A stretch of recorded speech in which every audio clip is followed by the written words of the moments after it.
virus.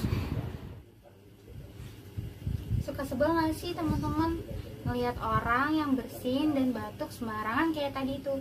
Padahal bersin dan batuk itu kan ada etikanya ya. Apa? Kalian juga belum tahu etika batuk dan bersin yang benar?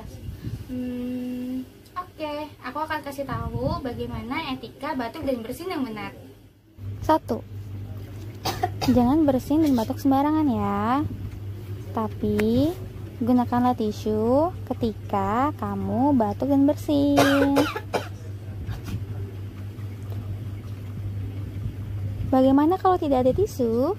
Gunakan lengan bagian dalammu untuk batuk dan bersin. Yang kedua, gunakan masker kemanapun kita pergi, apalagi dalam keadaan sakit, agar orang lain tidak tertular. Yang ketiga, jangan lupa cuci tangan atau gunakan hand sanitizer yang berbasis alkohol untuk mematikan virus dan bakteri yang melekat pada tangan kita.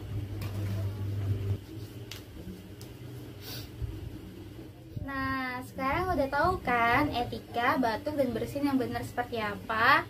Hanya dengan 3 langkah aja kita sudah memperlakukan etika batuk dan bersin yang benar. Fungsinya untuk apa sih? Fungsinya itu untuk mencegah terjadi penularan kepada orang lain. Tetap jaga kesehatan ya teman-teman. Dah.